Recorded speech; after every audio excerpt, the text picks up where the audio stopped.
Hi all, welcome to BK808 cricket fever. 2020 world cup സ്വന്തമാക്കിയതിന് ശേഷമുള്ള ഇന്ത്യയുടെ ആദ്യ മത്സരം ഇന്നലെ നടന്നത്.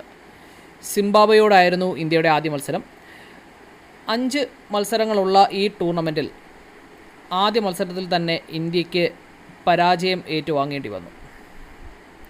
ഇന്ത്യയുടെ മുതിർന്ന താരങ്ങളായ രോഹിത് ശർമ്മയും വിരാട് കോഹ്ലിയും രവീന്ദ്ര ജഡേജയും ഒക്കെ വിരമിച്ചതിന് ശേഷമുള്ള യുവതാരങ്ങളെ കൊണ്ടുള്ള ഒരു ടീമായിരുന്നു ഇന്ത്യയുടേത്. അതുകൊണ്ട് തന്നെ എത്രത്തോളം ശക്തരാണ് എന്നുള്ളതിനെക്കുറിച്ച് നോക്കിക്കാണേണ്ട ഒരവസ്ഥ തന്നെയായിരുന്നു ഇന്ത്യയുടേത്. അങ്ങനെ ഇന്ത്യ ഇന്നലെ സിംബാബ്വേയോട് 13 റൺസിനാണ് തോറ്റത്.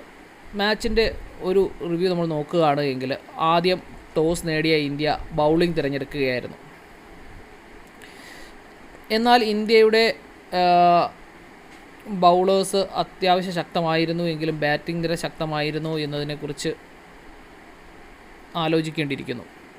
ഇന്ത്യയുടെ ബൗളിങ്ങിനെ കുറിച്ച് പറയുകയാണെങ്കിൽ ഫസ്റ്റ് ബാറ്റിങ്ങിന് സിംബാബ്വേയുടെ വെസ്ലിയും ഇന്നസെൻറ്റുമാണ് ഇറങ്ങിയത്. അതിൽ വെസ്ലി ഇന്ത്യയുടെ ബാറ്റ്സ്മാൻമാരോട് ബൗളേഴ്സിനോട് പൊരുതി നിന്നുവെങ്കിലും ഇന്നസെൻറ്റ് ഫസ്റ്റ് ബോളിൽ തന്നെ ഔട്ടാവുകയായിരുന്നു.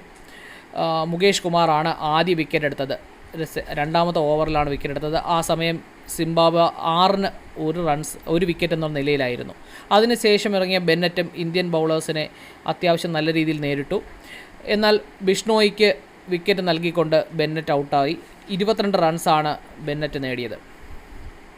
6-ാമത്തെ ഓവറിലായിരുന്നു രണ്ടാമത്തെ വിക്കറ്റ്. എന്നാൽ 3-ാമത്തെ വിക്കറ്റ് 8-ാമത്തെ ഓവറിൽ തന്നെ സിംബാബ്വെക്ക് നഷ്ടമായി. വെസ്ലിയാണ് ഔട്ടായത്. അതും ബിഷ്ണോയി തന്നെയാണ് വിക്കറ്റ് നേടിയത്.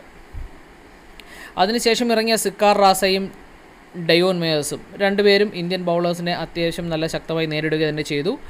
ആവേശ് ഖാന് വിക്കറ്റ് നൽകിക്കൊണ്ട് സിക്കാർ റാസ 12-ാമത്തെ ഓവറിൽ ഔട്ടായപ്പോൾ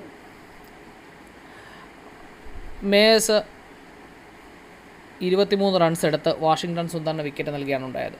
എന്നാൽ ജെ ചാമ്പൽ 1 റൺസ് പോലും എടുക്കാതെ റണ്ണൗട്ട് ആവുകയുണ്ടായി.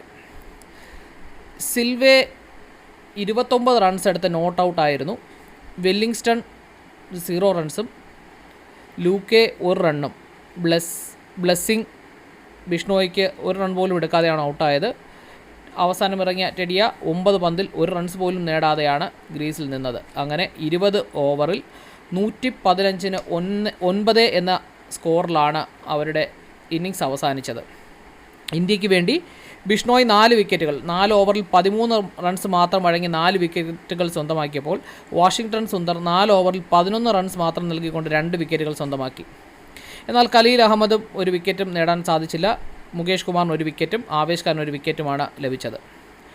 അഭിഷേക് ശർമ്മ 2 ഓവറുകൾ എറിയുണ്ടായി. 2 ഓവറിൽ 17 റൺസാണ് അഭിഷേക് ശർമ്മ നൽകിയത്. അങ്ങനെ 116 റൺസ് എന്ന വിജയലക്ഷ്യമായി മറുപടി ബാറ്റിംഗ് ആരംഭിച്ച ഇന്ത്യ സിംബാബ്വെ ബൗളിങ്ങിന് മുന്നിൽ ആദ്യമേ അടിപതറി. അഭിഷേക് ശർമ്മയും ഗില്ലും കൂടിയാണ് ഇന്ത്യക്ക് ഓപ്പൺ ചെയ്തത്. അഭിഷേക് ശർമ്മ 4 പന്തുകളിൽ നിന്ന് 1 റൺസ് പോലും എടുക്കാതെ ഔട്ടാവുകയായിരുന്നു. ഇന്ത്യയുടെ സ്കോർ നില 1 വിക്കറ്റിന് 0 റൺസ് എന്ന നിലയിലായിരുന്നു. അപ്പോൾ തുടർന്നിറങ്ങിയ ഗെയ്ക്വാഡ് ആകട്ടെ 7 റൺസ് മാത്രം നേടിക്കൊണ്ട് മുർസ്ബാനിക്ക് വിക്കറ്റ് നൽകി പുറത്താവുകയായി. അതിനുശേഷം ഇറങ്ങിയ പരാഗ് വെറും 2 റൺസ് മാത്രമാണ് നേടാനായത്. തുടർന്ന് ഇറങ്ങിയ റിങ്കു സിംഗ് ആകട്ടെ ചതാരയുടെ പന്തിൽ തന്നെ ഡക്ക് ഔട്ട് ആവുകയായിരുന്നു. അപ്പോൾ ഇന്ത്യയുടെ നില 4 വിക്കറ്റിന് 22 റൺസ് എന്ന നിലയിലായി. തുടർന്ന് ഇറങ്ങിയ ജുറൽ 14 പന്തിൽ നിന്നും 6 റൺസ് മാത്രമാണ് സ്വന്തമാക്കിയത്. ജോഗ്വിക്ക് വിക്കറ്റ് നൽകി ജുറലും പുറത്തായി. ശുഭൻ ഗിൽ 31 റൺസ് നൽകി സിക്കന്ദർ റാസയ്ക്ക് വിക്കറ്റ് നൽകിക്കൊണ്ട് പുറത്താവുകയായിരുന്നു. എന്നാൽ വാഷിങ്ടൺ സുന്ദർ 34 പന്തിൽ 27 റൺസ് സ്വന്തമാക്കി. ചതാരയ്ക്ക് വിക്കറ്റ് നൽകിയാണ് ഉണ്ടായത്. ബിഷ്ണോയ് 8 പന്തുകളിൽ നിന്ന് 9 റൺസ് സ്വന്തമാക്കിയപ്പോൾ ആവേശ് ഖാൻ 12 ബാളുകളിൽ നിന്ന് 16 റൺസാണ് സ്വന്തമാക്കിയത്. മുകേഷ് കുമാർ ഖലീൽ അഹമ്മദും റൺസൊന്നും നേടിയില്ല.